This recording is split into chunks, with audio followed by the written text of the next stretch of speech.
Monsieur Camiran de West Robotics.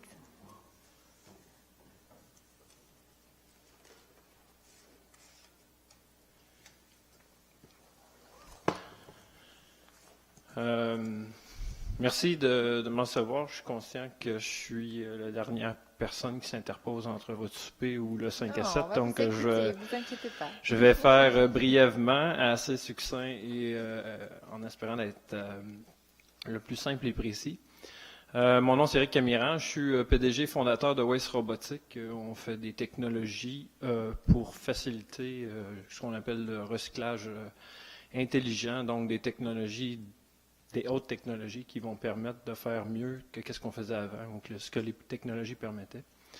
Je vous présente l'entreprise rapidement. On est fondé en 2016, 5 experts en la matière, en gestion des matières résiduelles. Personnellement, j'ai au-delà de 15 années d'expérience comme expert en biométhanisation, donc en valorisation des matières organiques. Donc, je connais pas mal la filière de la collecte et du traitement de ces matières-là.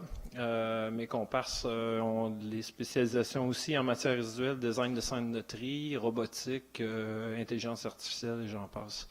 On a une douzaine d'employés présentement. On a un bureau à Québec, plus administratif. À Trois-Rivières, sont nos laboratoires de développement robotique. Et on a un bureau ici à Montréal, sur Mazurette, avec des programmeurs en intelligence artificielle. On a un système d'installer, je vais vous montrer quelques vidéos rapidement. Un système installé à Minneapolis. On a aussi installé un système à Québec. On est en installation présentement de 3 robots à Atlanta, puis on est en négociation pour une démonstration en banlieue de Paris là, pour la collecte des organiques en sac. Donc, une image vaut 1000 mots. Je vais commenter la vidéo. Il n'y a pas de son, fait que ça devrait être correct. Je veux juste montrer un peu ce qu'on fait. Là, en général, là, évidemment, on s'attaque à un problème mondial massif. Le tri, c'est souvent fait par des humains encore. Donc, nous, on arrive avec des technologies, vraiment des hautes technologies, où on utilise des scanners pour résoudre des problèmes assez complexes, où on va faire la détection en temps réel de toutes les matières qu'il y a sur un convoyeur. Et être capable de déterminer même les résines. Là. Dans le cas, c'est difficile de trier ça avec des humains ou de l'intelligence artificielle, mais on utilise des caméras spéciales, hyperspectrales, pour détecter la résine des matériaux, pour différencier des produits comme ça. Après ça, on envoie des commandes à des robots, différents types de robots, pour être capable de faire l'extraction. Les premiers, c'était du plastique. Là, ici, on fait de la construction et démolition, donc on va trier des roches, du bois, du plastique, toutes sortes de matériaux. Cette machine-là peut remplacer 20 personnes. Ici, c'est des sacs. On trie des sacs. Ça, c'est à Minneapolis. Ça fait 2 ans que c'est en opération. On trie des sacs de matière organique. Je vais vous expliquer un peu plus là-dessus. Donc, on s'intègre dans des centres existants. On remplace les humains pour faire quelque chose de compliqué. On a des algorithmes. On est une première mondiale. Ça, ce que vous voyez là, c'est un robot qui est capable de déterminer par lui-même comment désempiler un tas de matière résiduelle. Ça, c'est important pour les centres de tri à venir pour le futur. Donc, je pense qu'on vous présente ici. Ce qui nous intéresse ici, c'est évidemment la matière organique. Je pense que j'aimerais vraiment... je trouve que le PDGMR est vraiment intéressant. Le focus est beaucoup sur l'organique. Puis évidemment, c'est un gros problème qui est très complexe. Comme je vous dis, moi, je suis expert dans la matière. Je connais M. Budka depuis plusieurs années. C'est un gros dossier. C'est difficile, c'est compliqué. Ça, c'est les matières organiques de Montréal, une photo que j'ai prise chez EBI l'été passé. On parle souvent des bacs bruns comme s'il n'y avait pas de sac dans le bac, mais il y a plein de sacs dans le bac. Puis les gens, c'est assez difficile à dire aux gens, vous ne mettrez pas de sac ou vous mettrez ce type de sac-là. Le monsieur de Stops, en premier, le premier présentateur l'a expliqué, là, ça devient éminemment complexe pour le citoyen d'essayer de voir qu'est-ce qu'il doit faire puis pour le faire correctement. Donc, ça, c'est de la collecte de bacs bruns. Puis, j'ai d'autres photos qui sont encore plus atroces que celle-là, mais celle-là, c'est quand même, ça donne une idée. Le bac brun, c'est une technologie qu'on avait. Il y a beaucoup de décisions qui se sont prises dans le passé qui étaient rapport avec ça. C'est quand même quelque chose qui est passablement efficace, mais qui vient avec des inconvénients, comme les odeurs. La collecte, il faut déployer le bac, les bacs brisent, il faut aller les chercher à chaque semaine. Fait qu'il y a quand même un coût non négligeable à faire la collecte des matières organiques avec un troisième bac. Évidemment, le camionnage additionnel, là, c'est considérable. au niveau des GES et du trafic dans la ville. Et ben, quand on parle de multilogement, puis c'est ça un peu le point qu'on aimerait amener ici aujourd'hui, c'est que dans le multilogement, faire la distribution de bacs, c'est éminemment complexe, surtout là, dans le 9 et plus, là, comme qu'on vise. Si on reprend les chiffres du bilan 2018, on voit qu'il y a un gros défi au niveau de la collecte. Là, il y a déjà la majorité du 8 logements et moins a été déjà équipés de bacs. Et on voit là, que les résultats sont pas super, là, malgré l'objectif est louable à 60, mais il reste encore pas mal de chemin à faire. Fait que là, on se dit, ben, je pense qu'il y a beaucoup d'attentes là, pour le 9 et plus pour aller chercher la balance entre le 26 et le 60. Donc, ce qu'on vous présente ici, il va y avoir du son, là, je ne sais pas si ça va fonctionner. Tout le monde s'entend pour que les matières organiques ne soient pas éliminées dans les sites d'enfouissement parce qu'ils causent des nuisances et menacent l'environnement. Auparavant, l'implantation d'une collecte sélective des organiques passait par l'ajout d'un bac et des collectes additionnelles. Ce bac brun demande plus d'espace, augmente considérablement les coûts de collecte et cause du camionnage et de la pollution qui peuvent être évités. Heureusement, une meilleure alternative est disponible. Avec Waste Robotics, les citoyens mettent simplement leur matière organique dans un sac vert et déposent celui-ci dans leur bac existant avec les déchets. Les camions de collecte apportent les matières résiduelles à un poste de transbordement intelligent où le système de Waste Robotics effectue l'extraction des sacs d'organique à partir du flux de déchets. Ainsi, la matière organique triée à la source est détournée de l'enfouissement et peut être valorisée par biométhanisation ou compostage. Moins de déchets éliminés réduit les coûts, les nuisances et les impacts sur l'environnement. Waste Robotics, l'intelligence au cœur d'une meilleure collecte sélective. Donc, je vous explique. La Ville de Québec a déjà, en 2014, à travers un plénier, adopté cette méthode de collecte-là en sac. Donc, ça n'a pas été inventé. Notre premier client, en 2016, une compagnie de Minneapolis qui s'appelle Organics Solution. Ce qu'ils font, c'est qu'ils postent à le client, par la poste, envoient une boîte avec des sacs dedans. Le sac est envoyé au citoyen. Il rouvre la boîte, il y a des instructions quoi faire. Il ouvre la boîte. Bon, vous devriez mettre ça ici, ça, dans ce sac-là. Un sac de 3 gallons. Ça fait 10 ans là, que le système est en place à Minneapolis. C'est pas inventé d'hier. Organics ont développé un sac en polylactique acide, là, un sac compostable, qui est très résistant, contrairement à ce qu'on voit là, dans les marchés au niveau de la biodégradabilité, parce qu'évidemment, on va demander aux citoyens de mettre les organiques là-dedans, faire un nœud, et le mettre dans le sac de poubelle, dans le bac de poubelle pour être collecté comme la vidéo l'a montré. Il faut que le sac résiste, évidemment. Et il y a plusieurs manipulations qui sont faites au transbo. Là, il va être repris par un chargeur. Puis dans le cas du robot, ben, nous, on le prend avec une vitesse assez accrue, puis on va le sortir à haute vitesse. Il ne faut pas que ça se déchire, il ne faut pas que la matière organique reste sur la courroie. Donc, c'est pas plus compliqué que ça. Ça amène beaucoup de facilité aux citoyens, beaucoup de simplicité. À Québec, la planification, c'est de distribuer 2 sacs par semaine. Donc, de donner aux citoyens 2 sacs par semaine. Donc, vous allez sortir ce sac-là 2 fois par semaine, vous allez le mettre dans votre poubelle. C'est au transbo que la magie va s'effectuer avec nos robots. Donc, en regardant le PDGMR et en regardant un peu la discussion là, qu'il y a autour de la collecte des matières organiques, il y a plusieurs catégories d'actions. Il y en a 6 dans le plan stratégique. Nous, on considère que cette méthode de collecte-là adresse 4 de ces 6 catégories d'actions-là. Bon, une collecte systématisée des matières recyclables, le déploiement mur à mur d'un système comme ça pourrait s'appliquer dans le résidentiel. Éventuellement, ben là, le résidentiel est déjà équipé avec des bacs, fait que c'est pas de ça qu'on parle pour l'instant. On parle de, premièrement, à regarder pour faire de le multilogement. Et évidemment, là aussi, on pourrait amener ça à l'ICI. Donc, ça, c'est quelque chose qui peut faire des petits, puis il peut être vraiment intéressant.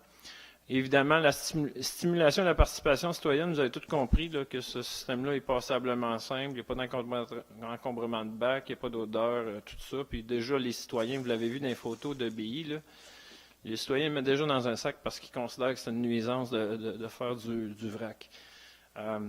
L'innovation par l'intelligence de marché. Nous, quand on met les poubelles, pour aller chercher le sac, là, à Minneapolis, je vous donne un exemple, on va chercher le sac à travers le flux de poubelles complet.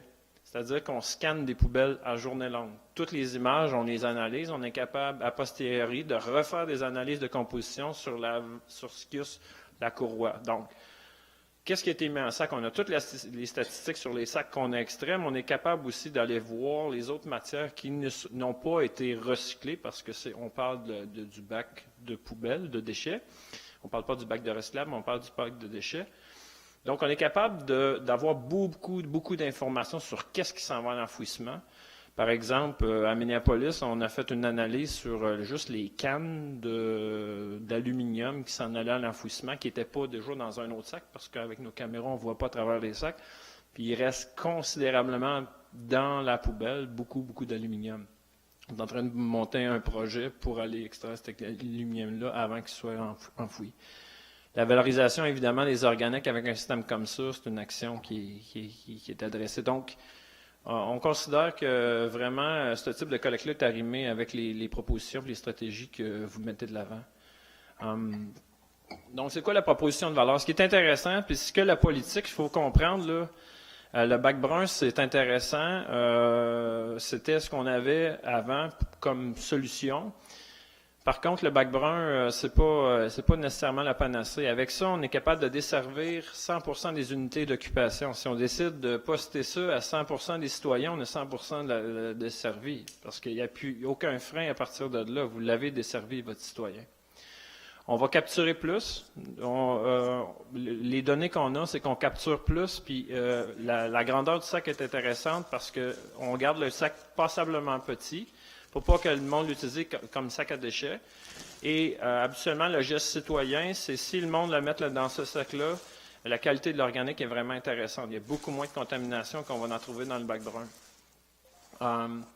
Si on fait un mur à mur de toutes les portes des unités d'occupation de la ville de Montréal, avec un système de collecte comme ça, donc il n'y a plus de bac, il n'y a plus de troisième camion qui se promène à travers l'agglomération, nous, on estime, puis on va le détailler dans le mémoire qu'on va déposer, une économie potentielle de 20 millions par année. Évidemment, l'augmentation de la participation citoyenne devrait être là et évidemment là, ça va de soi, on va le chiffrer également, on ne l'a pas présentement, la réduction des GES par rapport au camionnage. Et l'augmentation de la capture des organiques qui ne seront pas enfouis, donc pas d'émissions de méthane fugitive. Nous, ce qu'on recommande, les recommandations qu'on fait au PDGMR, la Ville devrait faire un pilote en 2020, cibler un arrondissement, distribuer des sacs, trouver un centre de transbordement pour aller mener les camions puis sortir les sacs de là pour mesurer participation citoyenne, efficacité de la collecte. Nous, on est très confiants qu'à la clé de tout ça, vous allez vouloir l'envoyer dans plus qu'une agglomération. Donc, en 2021, on a fait la mise en place de la collecte dans 9 logements et plus, une collecte en sac. Vous comprendrez que dans le 9 et plus, là, présentement, les déchets, là, c'est surtout des grands containers qui sont en arrière des immeubles ou dans les immeubles ou dans les sous-sols d'immeubles ou à travers des chutes. C'est pas évident de faire une collecte de troisième voie à travers ça. Avec le sac, c'est beaucoup plus convivial. À la clé de tout ça, on voit aussi un déploiement sur les ICI, donc distribuer des mêmes sacs. Nos clients à Minneapolis font du résidentiel et du commercial, c'est-à-dire qu'ils vont distribuer ce sac-là dans les ICI, ils sont beaucoup plus grands.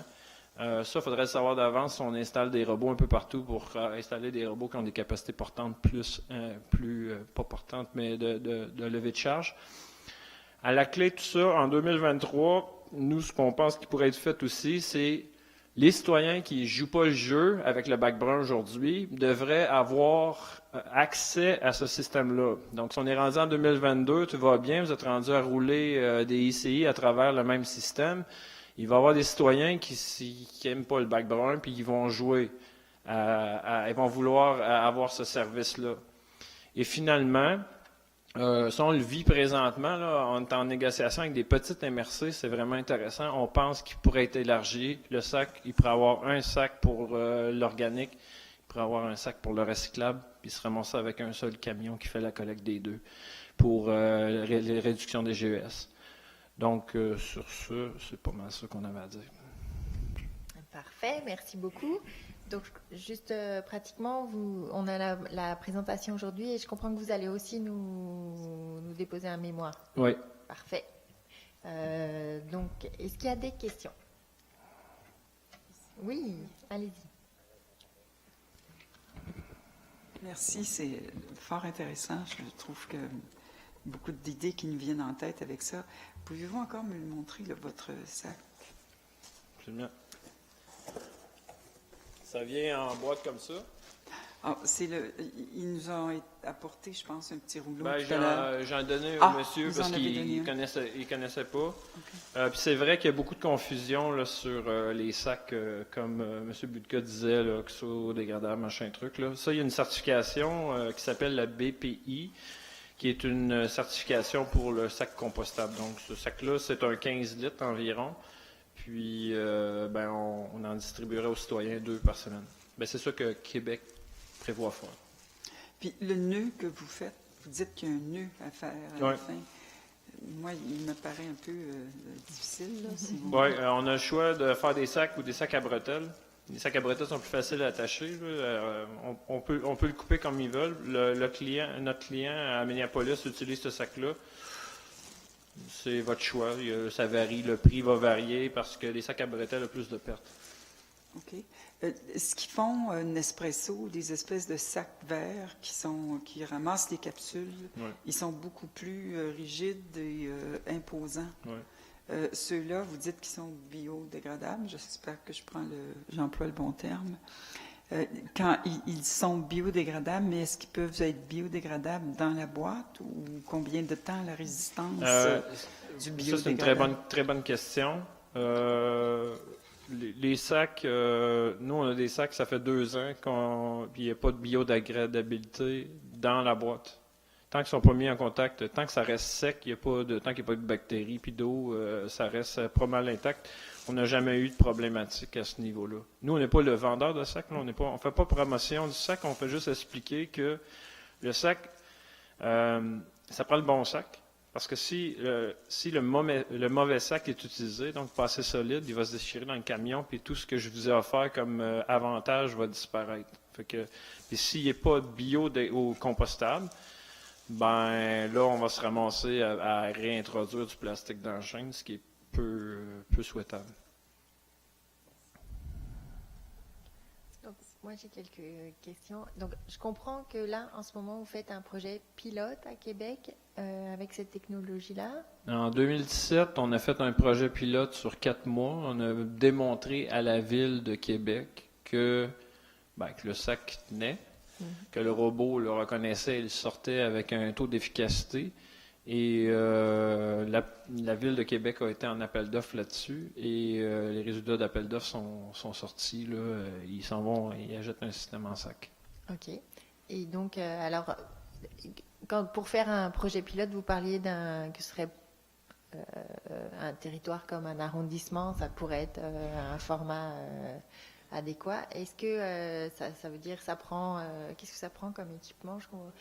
Comment ça pour c'est expliquer, juste un robot spécifique qu'on met dans une usine de tri spécifique pour la majorité des matières résiduelles vont passer à travers un centre de transbordement. Donc, c'est au centre de transbordement qui serait le plus facile de faire le pilote. Donc, identifier une région, un centre de transbo, on met le robot là, on distribue des sacs. Vous pouvez distribuer dans le résidentiel, vous pouvez les distribuer dans l'ICI si vous voulez. On peut faire le même pilote pour les 2 fractions. Les camions de rue s'en vont sur ce transbo-là, puis tous ces camions-là sont mis sur le robot pour sortir les sacs. On collecte les données. Vous faites votre choix, puis à partir de là, vous décidez qu'est-ce que vous faites avec ça. OK. C'est assez simple. Oui, c'est ça.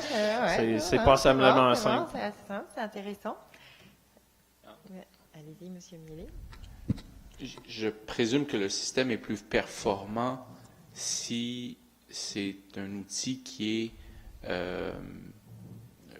opté par la ville, ou du moins que ce ne soit pas seulement des citoyens qui le fassent, parce que le jour où il y a un de vos compétiteurs qui se met à utiliser un produit de même gamme, là, je veux dire, les centres de tri, à un moment donné, commencent à se perdre aussi. Ouais, Le système fonctionne si le gestionnaire du centre de tri se fait donner un seul modèle à utiliser. c'est pas. Je vous donne l'exemple là, de Minneapolis. Qu'est-ce qui se passe? C'est la ville dit on va faire la collecte en sac. Là, tous les transporteurs, ceux qui font la collecte, s'équipent de robots. C'est ça qui arrive. Fait que eux autres, la ville dit à partir de maintenant, on va faire une collecte en sac. Donc, pour avoir le contrat de la ville, non, pour pas nommer des compagnies de collecte, là, la compagnie comme Waste Management a 2 transbots autour de Minneapolis. Lui, il sait que ça s'en vient, puis il ne pourra pas gagner le contrat de collecte s'il ne s'équipe pas d'un robot dans son transbo. Fait que c'est la ville qui veut ça pour les économies que ça va générer, qui pousse ça, et c'est les fournisseurs de services de collecte qui viennent s'équiper de nos équipements ou de ceux de nos compétiteurs. Et après ça, c'est la ville qui a pu décider soit que c'est sur... présentement, il y a plusieurs arrondissements à Minneapolis qui sont sur une base volontaire. Donc, c'est pas la ville qui fournit le sac aux citoyens, c'est les citoyens où il y a un peu des deux présentement. Ici ça serait de dire, c'est la méthode de collecte. Si vous voulez rencontrer les objectifs que vous êtes fixés là, pour faire 60% des organiques, il faudra que ça soit une directive assez directe. Dans le modèle du centre de compostage dont on a déjà adjugé un contrat, est-ce que c'est encore faisable? Absolument. Là, les matières organiques qui vont arriver, soit que si vous faites une collecte en bac brun, le camion va partir du coin de la rue, puis il va s'en aller au site de compostage ou de biomètre, dépendamment. Là, je sais pas s'il y a des transbos des organiques qui sont prévus aussi ou pas. Là, ça, c'est pas clair. Là. Mais anyway, vous ramassez vos matières, vos déchets présentement, puis ils s'en vont sur un transbo. Donc, vous avez l'opportunité de faire cette capture-là sans déployer un 3e camion. Vous comprenez? Puis à partir de là, vous transborderez tous les sacs, comme ça. Vous les transborderez vers soit votre usine de biomètre ou votre usine de compostage. Je vous explique, en région, là où il n'y a pas de densité de population, ça devient encore quasiment plus intéressant. Parce que ce qu'on fait, c'est qu'on va faire des grandes tournées pour lever des bacs bruns là, à moitié vide ou au quart vide. Là, c'est pas payant. C'est vraiment très cher. Et ce qui se passe avec ce type de collecte-là, c'est qu'on est capable de vraiment optimiser. C'est la même personne qui fait la collecte aujourd'hui. Le lendemain matin, c'est encore la même personne. Tout ce qu'on a fait, c'est distribuer un sac aux citoyens par la poste. Là. Puis tout à coup, on vient d'établir la collecte des organiques en région. Et ça s'en va au transbo, on retire ça, on cumule les sacs jusqu'à temps qu'on en a assez, que ce soit intéressant, là, selon la réglementation puis le CA qu'on a pour le faire. À vrai dire, on pré-traite. Dans certains arrondissements, on pré-traite, c'est-à-dire qu'on va faire l'extraction de ce qui est dans le sac, et après ça, on s'en va sur un site de compostage. Il y a vraiment beaucoup d'efficacité à amener. Mais comme n'importe quoi, c'est de la participation citoyenne qu'il faut qu'il soit mis de l'avant. Merci. Oui, allez-y. Peut-être que... Mais le sac, ce sac-là, il est mis dans quelle sorte de conteneur, puis avec quelle sorte d'ordure? Dans vos poubelles. Votre bac à poubelle aujourd'hui, vous avez 2 bacs chez vous. C'est ceux qui n'ont pas la collecte des bacs bruns présentement, là, ou si vous habitez dans une tour qui n'a pas de collecte de bacs bruns, vous prenez ça puis vous mettez ça dans votre bac de déchets. Pas dans votre bac de recyclage, dans votre bac de déchets. C'est juste moi que je vois mal comment des déchets vont se ramasser sur des convoyeurs, puis on va juste extraire ça. Où est-ce que va aller le reste des déchets? Dans un centre de transbordement, ce qu'on fait, c'est qu'on prend le camion de rue, on le dompe à terre, puis après ça, on recharge un plus gros camion pour s'en aller au site d'enfouissement. Par exemple, un transbo de BI sur Marien, les camions de rue s'en vont décharger leur contenu là. Puis après ça, c'est rechargé dans des camions pour être transbordé vers le lieu de traitement. C'est à ce point-là qu'il y a une opportunité d'aller faire l'extraction puis de sauver le 2e camion qui va faire toutes les rues. faire jouer là-dedans, là, disons que ça serait peut-être pas ce que je voudrais faire tous les jours, parce que ça doit être oui, c'est fait par des robots, mais ça veut dire que des ordures sont mises en quelque part, puis après ça, il faut qu'ils soient remises dans un camion. Ils sont déjà. C'est déjà ça qui se passe avec vos déchets. Ils passent d'un camion de rue, sont envoyés, sont mis par terre et sont rechargés avec un loader dans un plus gros camion. Le transbordement, c'est ça, c'est de prendre des petits camions puis les agglomérer dans un grand camion. La reprise au sol de ces matières résiduelles-là, ben, on a une opportunité parce que de toute façon, on les manipule, on les met sur le convoyeur, puis le convoyeur peut alimenter le camion, le grand camion là, qui prend plusieurs petits camions. Donc, il y a une opportunité au centre de transbo, c'est pour ça qu'on appelle ça un centre de transbo intelligent. Il y a déjà une manipulation qui est faite de ces matières-là. Et si vous voulez aller plus loin, si vous voulez faire du zéro déchet, parce que vous avez le déchet dans les mains, là. Vous l'avez dans le bucket du loader, là. Puis on va le mettre sur la courroie, on va aller chercher les sacs, mais tantôt, si les gens n'ont pas recyclé comme il faut ou n'ont pas fait d'autres choses, il y a une opportunité d'aller chercher plus que les sacs. Ça, il n'y a nulle part dans la chaîne de matières résiduelles que vous avez une opportunité d'aller chercher ça. Il n'y a pas personne qui va remanipuler les poubelles, comme vous avez dit. Vous l'avez l'opportunité au centre de transbordement. Puis ça, c'est important de comprendre que sans l'avènement de la robotique, l'intelligence artificielle, quelque chose d'éminemment compliqué, qu'est-ce qu'on fait là? Avant ça, c'était pas pensable de vouloir mettre du monde pour trier dans des déchets. Il n'y a pas personne qui voulait faire ça, qui aurait pu faire ça, qui s'intéresserait à faire ça. Là, on arrive avec une technologie nouvelle qui permet de faire ça sans que ça fasse mal à trop de monde, puis même qu'il y a une opportunité économique de le faire. Et environnementale, parce que là, tu peux aller faire quelque chose que tu n'aurais jamais fait autrement. Donc ça, c'est ça qu'on essaie de faire valoir le plus, c'est que ça change, oui, là, c'est nouveau, mais c'est vraiment une opportunité intéressante. Puis si vous êtes dans un développement d'un plan sur 10 ans qui vise le zéro déchet, vous avez le déchet sur une courroie, vous ne pourrez pas faire mieux que ça, parce qu'il n'y a aucune... je vous le garantis, si vous allez avec le bac brun, vous ne ferez jamais du zéro déchet. Là. Donc, oui, allez-y. Alors, je fais juste un commentaire. C'est une offre sur un plateau d'argent. C'est à vous de l'apprendre. Eh bien, juste pour comprendre, là, vous venez nous parler des matières organiques, mais en fait, d'après ce que je comprends, si on mettait tout dans les déchets,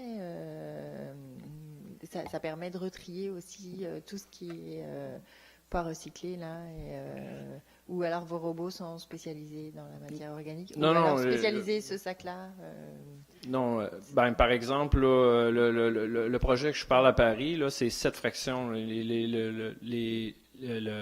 La communauté à qui on parle veulent offrir 7 sacs de 7 différentes couleurs. OK. Fait que là, c'est le tri à la source. Là. Un sac, comme on avait jadis ici, avec plusieurs bacs sur le bord de la rue, là, ben là, ça va être un sac jaune, un sac bleu, un sac rouge, un sac vert, puis le robot va trier. Ça existe déjà. Là. À Nantes, il y a déjà ces systèmes-là, des systèmes de collecte en sac. C'est plus complexe. Honnêtement, je pense pas mais de s'équiper de ces équipements-là nous permettent progressivement, parce que le plus payant de toute la gang, c'est de faire de l'organique, là, c'est d'identifier dans le PDG-MR, puis c'est clair, puis c'est vraiment au niveau des GES, puis au niveau de l'économie, c'est lui qui est le plus payant. Si l'infrastructure est en place, après ça, rien ne vous empêche de donner un petit sac, faire une collecte de batterie, ou faire une collecte de n'importe des électroniques, ou de n'importe quoi, là, tu sais, je veux dire, sky's the limit après ça, parce que l'infrastructure est là, puis il y a des opportunités additionnelles qu'on n'a pas ou qu'on n'avait pas jadis. Puis c'est là que la technologie vient nous rattraper puis nous offrir quelque chose de vraiment intéressant. D'accord, merci beaucoup. Bon, ben merci pour votre présentation et votre mémoire, la présentation, je crois. Donc, merci d'être venu, d'être resté là jusqu'à la fin. Vous voyez qu'on avait des questions pour vous, parce que vous amenez des solutions innovantes qui nous intéressent. On aime l'innovation.